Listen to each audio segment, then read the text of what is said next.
Hi everyone, Sandra here from the Schwowin's Nest. Today I have 3 thrift flips to show you.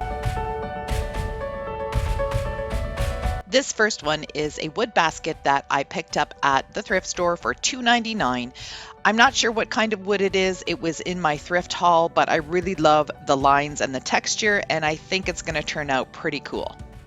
I'm using my favorite chalk paint from Rust-Oleum, and this is the color Linen White. You'll see me use this quite a bit.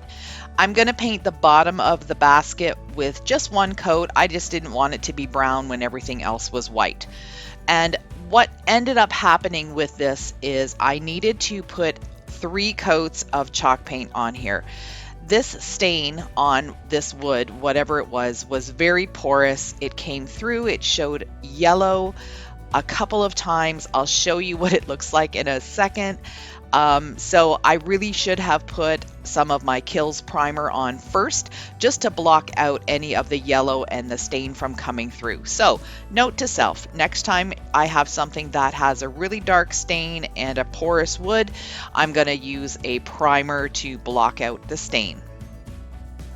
Here's how the basket looks. I did 3 coats on the outside. It still has a little bit of a yellow tinge, but you can see the interior where I only did 2 coats does seem quite yellow. But I'm okay with that. I'm probably going to fill it with something. It's a basket. It's meant to be full of something. I'll probably put a pot in it at some point. But now I'm just going to take some rough sandpaper and I'm going to sand off the studs or the tacks, whatever they are, and get them to show a little bit more. And then I'm also going to use the same sandpaper and distress parts of the basket. I also wanted to paint the handles a different color. I thought that would be a nice effect.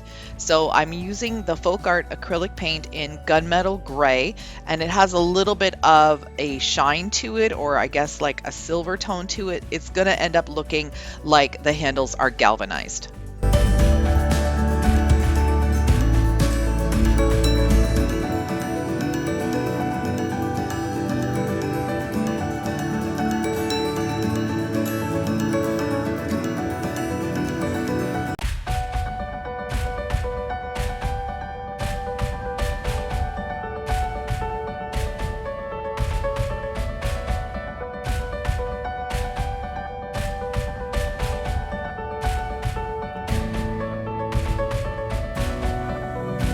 My next project is this adorable rooster that I got for $3.99.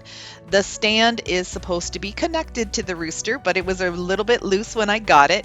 But that's actually working out to my advantage because I'll be able to paint both the stand and the rooster while they're separated, because I am going to be doing them different colors. I will be able to simply glue that back together when I'm done.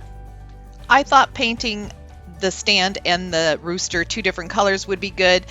I'm grabbing some of the aged gray Rust-Oleum chalk paint, and I made a mess when I opened up the can, so that's why there's a big blob of it on my craft paper. But thank goodness for craft paper. I can just clean it up and start fresh again another time. So I'm just going to give this a couple of coats, and then I'm going to distress it once it's completely dry. The rooster is going to get 2 coats of Rust-Oleum Linen White chalk paint, and then I will be distressing him as well.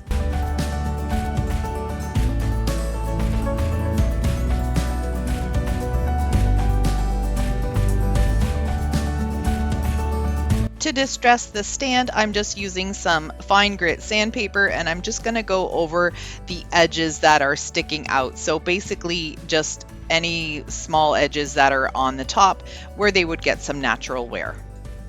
I'm going to be using this Weld Bond glue to glue the 2 pieces back together. This is my favorite glue. I use this more than E6000 and just plain wood glue. It can bond ceramic, tile, glass, plastic, wood, anything that you need, metal, and it works really, really well. So I just put some into the hole, and I'm just going to pop that rooster back in and then let him dry overnight before I do anything else.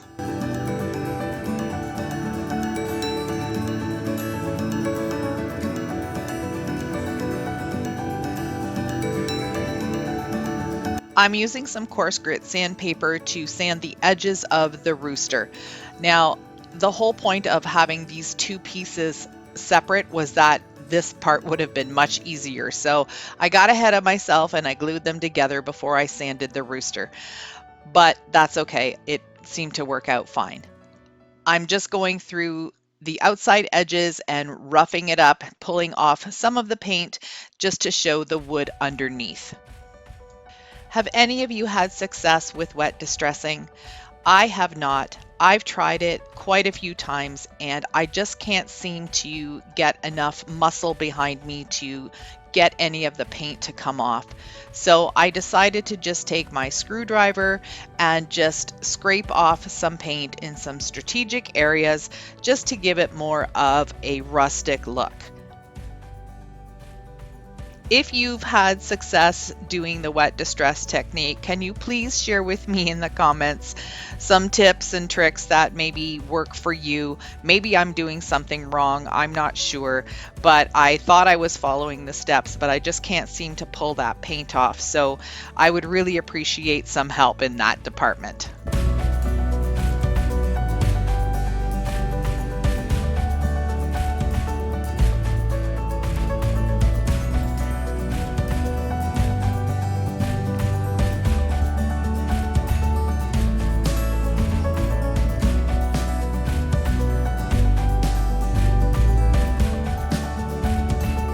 The final project today is this fish cutting board that I picked up for $2.99 at a thrift store.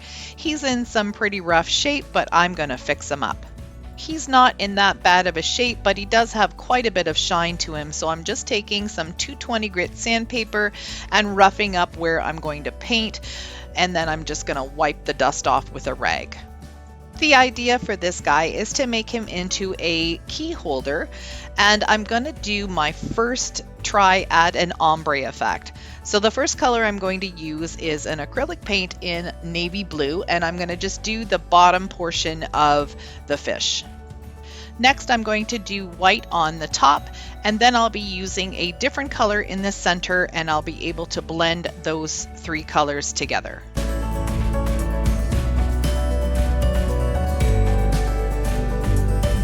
I'm using Rust-Oleum Serenity Blue for the center, and I'm going to paint most of it, and then I'm going to blend it in at the top. And you can see I'm using really small, slow strokes because I want to make sure that I blend it in really nicely and that I don't get a harsh line. I want a nice blended line.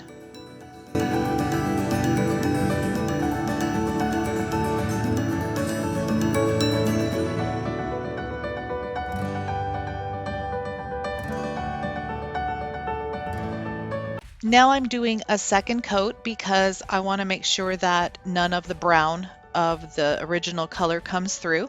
And again, I'm just going to take my time and blend those colors together again.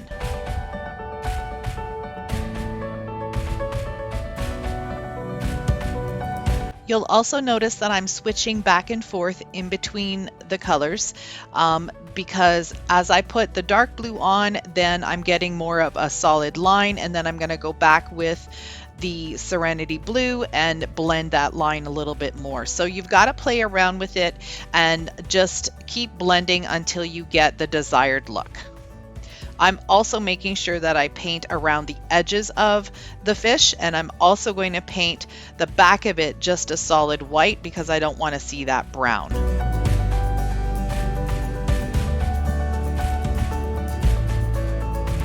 This is the key holder that I'm going to use for this project. It was $3 at my local Dollarama store, and it is an iron key holder. It's not plastic, so it's nice and sturdy, and it goes in with a couple of screws. I've decided that I'm going to put it in the center of my fish, and so I'm going to paint it with the Serenity Blue color.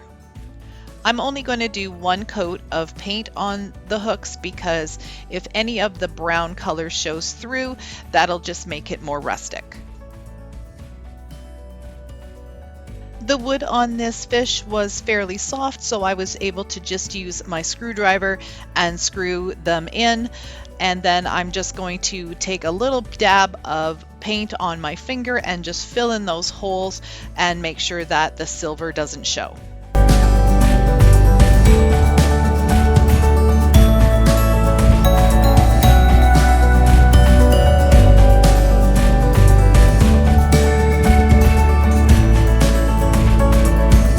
I hope you enjoyed the video and got some inspiration to go thrifting and do some upcycles of your own. If you liked the video, please give me a thumbs up, comment, and share. Don't forget to click that red subscribe button and the bell to get notified when I upload new content. Thank you so much for watching.